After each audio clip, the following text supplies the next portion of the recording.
você pode adquiri-la. Vamos ficar de pé, fazer a leitura bíblica da palavra de Deus, e nós vamos ler o Evangelho do Senhor Jesus Cristo, segundo escreveu Marcos, capítulo 4. Marcos, capítulo 4, verso de número 30. Não, verso 35, obrigado. Marcos 4 e 35. Acompanhe comigo a leitura, diz assim: Naquele dia, ao anoitecer, disse ele aos seus discípulos: Vamos para o outro lado. Deixando a multidão, eles o levaram no barco, assim como estava. Outros barcos também o acompanhavam.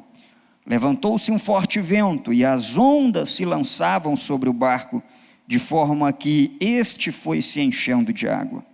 Jesus estava na popa, dormindo com a cabeça sobre um travesseiro. Os discípulos o acordaram e clamaram: Mestre, não te importa que morramos? Ele se levantou, repreendeu o vento e disse ao mar: Aquiete-se, acalme-se. O vento se aquietou e fez-se completa bonança. Então perguntou aos seus discípulos: Por que vocês estão com tanto medo? Ainda não têm fé? Eles estavam apavorados e perguntavam uns aos outros: Quem é este que até o vento e o mar lhe obedecem? Pai, muito obrigado por esta palavra lida. Te pedimos que pelo Teu Espírito Santo fale conosco nesta manhã, como precisamos, conforme a nossa necessidade. Por Jesus Cristo te pedimos. Amém. Tome seu assento, por gentileza. Meus queridos, certo dia, alguém escreveu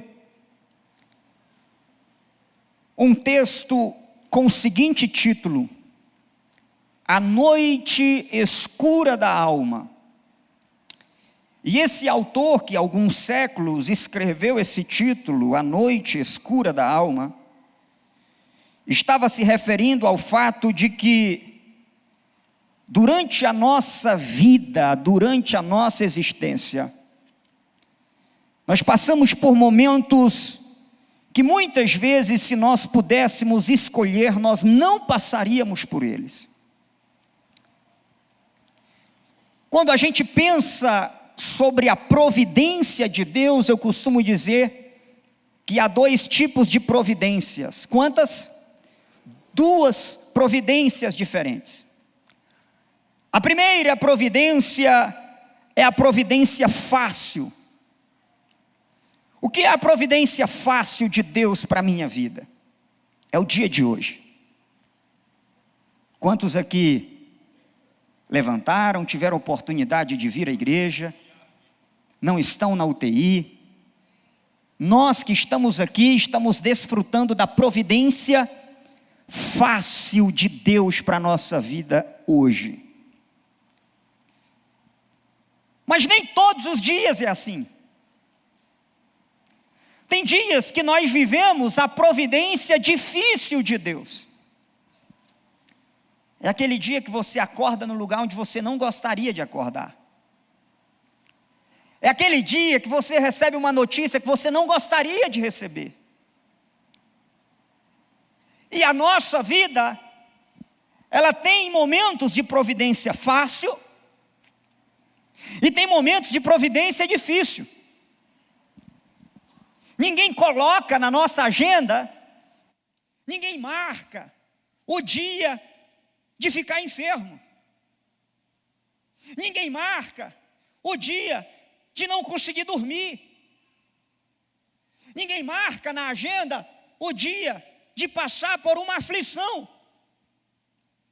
Mas eu tenho uma notícia para você: mesmo que a gente não marque, esse dia pode chegar.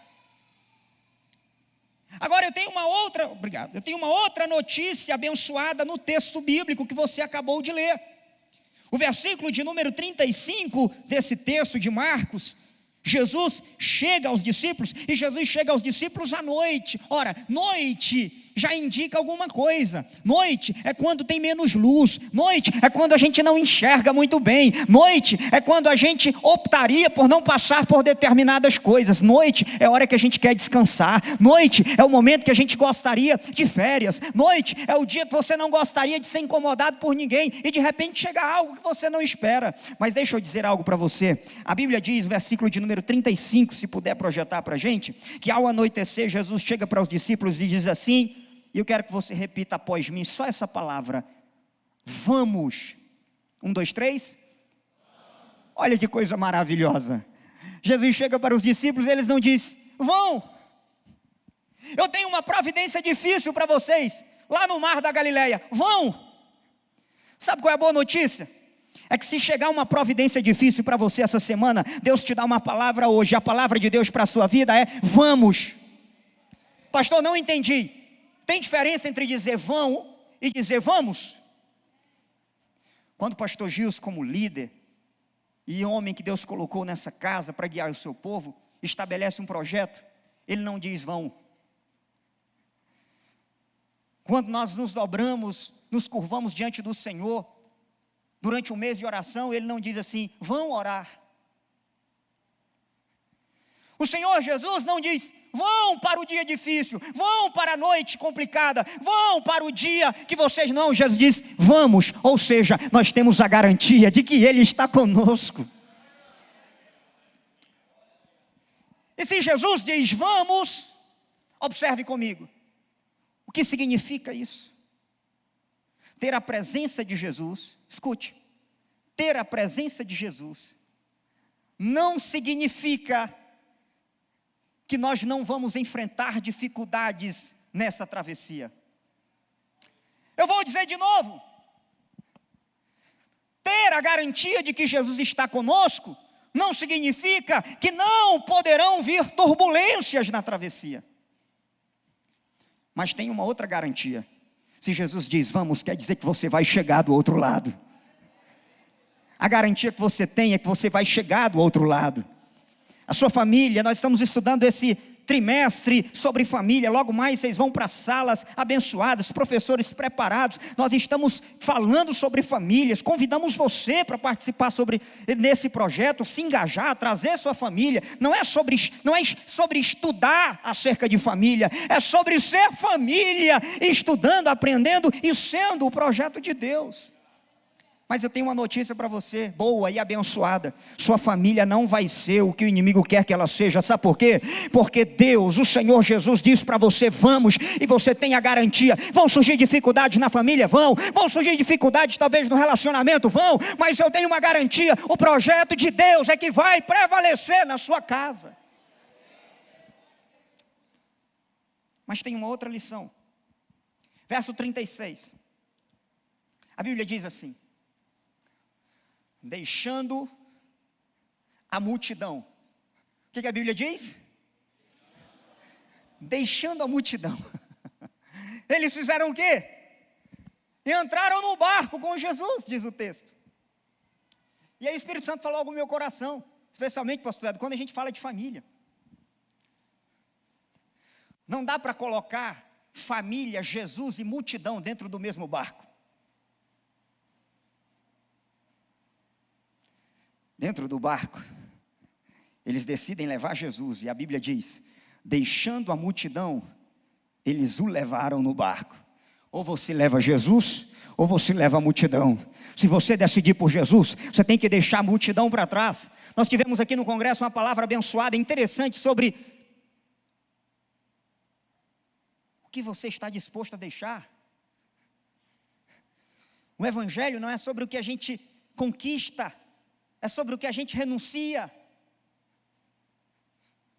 O problema é que a gente quer Jesus, mas tudo. Mas não dá. No barco não cabe todo mundo. No barco só cabe, no barco da sua casa, da sua família, só cabe a sua família e Jesus. Deixa a multidão para trás. Deixando a multidão, eles decidem levar quem no barco? O levaram no barco, Jesus. E quer saber de uma boa notícia? Quem leva Jesus no barco, na hora que a tempestade vem, tem para quem clamar. Quem leva Jesus no barco, na hora que a dificuldade vem no relacionamento, tem como resolver problemas de uma forma diferente. E a Bíblia diz, verso 37, levanta-se uma tempestade, um forte vendaval. Por quê? Porque vão surgir dificuldades na sua vida e na minha. O Evangelho não é uma garantia. O Evangelho genuíno não é o que estão pregando muitas vezes nas televisões, dizendo, olha, você quer se ver livre de dificuldades, venha para Cristo. Não. O verdadeiro Evangelho diz, no mundo tereis aflições, mas tende bom ânimo, porque eu venci o mundo. É essa a garantia que nós temos. Então, quando vier dificuldade na sua semana, e podem vir, eu espero que não venha nessa, mas se vier, não murmure. Olhe para o propósito, porque quando Deus permite dificuldade, sabe o que Ele quer? Ele quer nos aproximar dEle, Ele quer se revelar para nós, Ele quer aperfeiçoar o nosso relacionamento com Ele. Vocês percebem como o crente fica mais sensível ao Espírito Santo quando ele está passando por uma dificuldade? Pastor, o senhor está fazendo apologia à dificuldade? Não, eu não estou fazendo. E nós não podemos orar por elas, mas elas virão, ainda que a gente peça ou não. O que eu quero dizer para você é que mesmo quando ela vier, como o pastor Gil está acostumado a pregar, dificuldade, tribulação, não mata crente. Deixa eu dizer uma coisa para você, quando o diabo faz uma prova, ele quer te reprovar, mas quando Deus te permite uma prova, Ele quer te promover, Ele quer te abençoar, Ele quer te elevar a um nível diferente. Agora olha o que a Bíblia diz, verso 38, Jesus estava dormindo na popa. Jesus estava dormindo onde? Na popa do barco. E me veio à mente algo muito claro, rapidamente. Só tem duas pessoas, pastora Dorca, na Bíblia que dormem dentro de um barco. Na Bíblia, só tem duas pessoas que dormem dentro de um barco. Uma é Jonas. E a outra é Jesus. Mas tem uma diferença gritante entre os dois. Porque o sono de Jonas é o sono de quem acha que fugir do problema vai resolvê-lo. E dorme esperando o tempo passar. Deixa eu dizer para você, tempo não resolve problema. O que resolve o problema é enfrentar de frente. O tipo do sono de Jonas é aquele que às vezes a gente dorme sem querer atender ninguém, querendo fugir de todo mundo, achando que quando acordar o problema terá passado. Deixa eu dizer, quando você acordar, se você não tratar o problema vai estar lá do mesmo jeito. Esse é o sono de Jonas. O sono de Jonas é o sono da fuga. O sono de Jonas é o sono de quem não pode descansar na promessa de Deus, porque ele está fora do projeto de Deus para a vida dele. Mas e o sono de Jesus? A Bíblia diz em Salmo assim: eu deito e logo eu pego no sono, porque eu confio no Senhor. Sabe qual é o sono de Jesus? Não é o sono de quem está fugindo do problema, é o sono de quem está no centro da vontade de Deus e sabe que pode descansar, porque Ele cuida de nós. Você pode descansar. Essa semana eu quero profetizar, quero declarar na sua vida que essa semana será uma semana abençoada na sua casa, na sua vida. Você vai dormir o sono de Jesus. Pastor, qual é o sono de Jesus? O sono de Jesus é que a tempestade bate para um lado, para o outro, pode vir calor, pode o ar-condicionado quebrar, mas você vai dormir em nome de Jesus. Quando você entender que Deus está cuidando da sua vida, dos seus problemas, da sua casa, quando você estiver debaixo da vontade de Deus,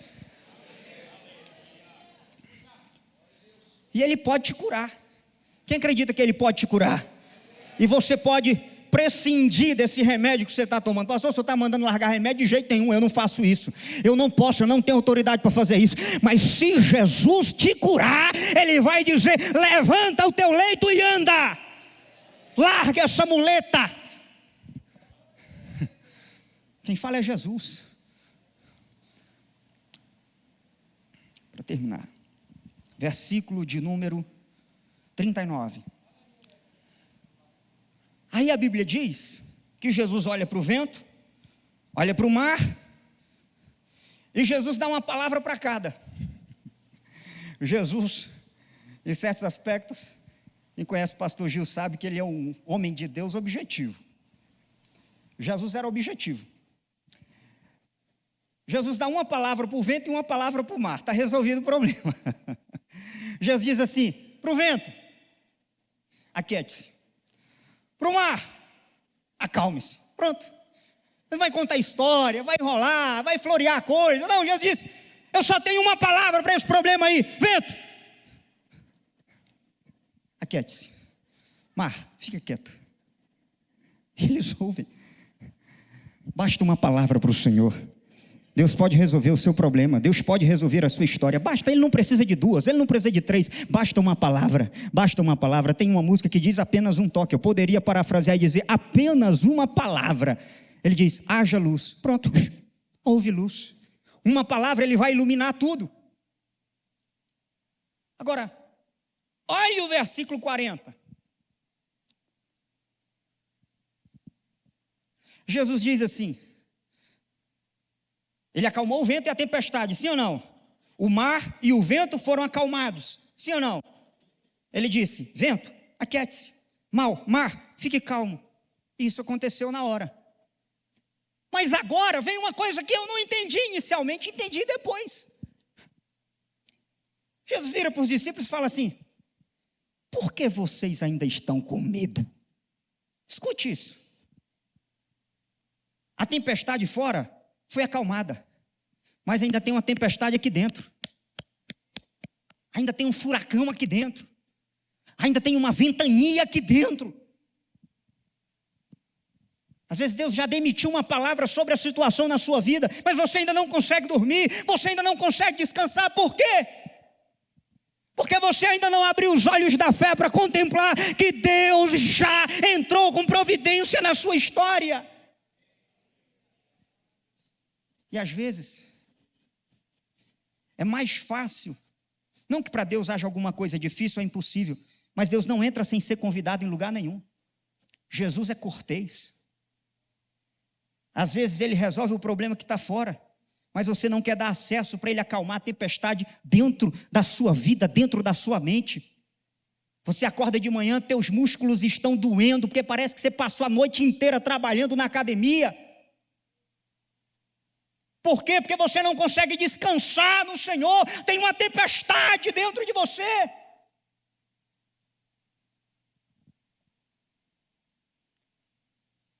Calma teu coração. Confia no Senhor. Ele já entrou com providência. Se o Senhor cuidou de ti até agora, será que Ele não vai cuidar daqui para frente? Você acha que você chegou aqui com suas próprias forças? Quem te trouxe até aqui vai te abandonar no meio do caminho? Foi isso que Jesus disse aos discípulos. Se eu cuido dos pássaros, eu não posso cuidar de vocês, homens de pequena fé. O Senhor está dizendo para você hoje, eu estou cuidando, eu estou cuidando, eu estou cuidando, eu estou cuidando, eu estou cuidando, eu estou cuidando. Deus não vai permitir que o inimigo frustre os planos dele, Ele está cuidando. Esse trimestre, já disse, vou repetir, é sobre família. Deixa eu dizer uma coisa para você sobre a sua família. Deus está cuidando. Esteja no centro da vontade de Deus. Quando o povo saiu do Egito, olha isso aqui. Deus fez 10 milagres portentosos, pragas sobre o Egito. Foi muito simples Deus fazer 10 pragas, simples demais. Deus tirou o povo do Egito com mão forte, fácil demais para Deus. Levou o povo para o deserto. Pastor Éder, difícil, não no sentido filosófico da palavra difícil. Foi tirar o Egito do coração do povo. Sabe por quê? Deus resolveu o problema externo, foi fácil. Mas Deus não invade o coração de ninguém. Deus não arromba a porta. E aí, sabe o que acontece?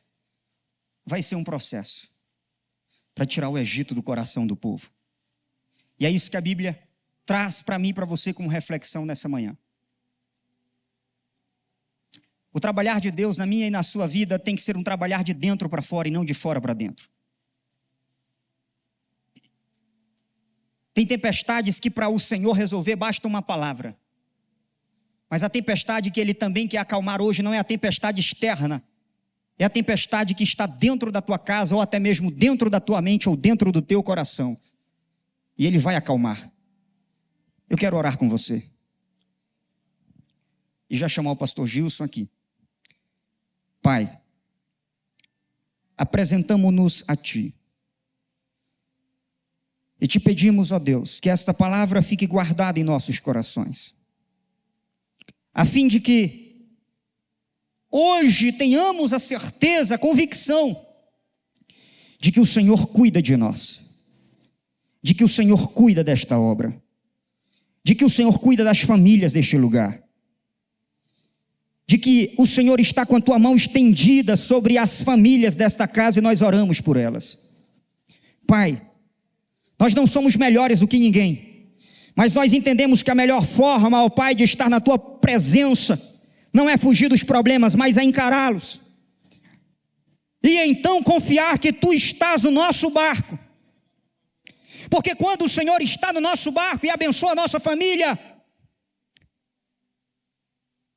os que estão próximos de nós são abençoados. Muito obrigado. É o que nós Te pedimos. Amém. Pastor Gilson. Glória a Deus. Irmãos, a paz de Jesus.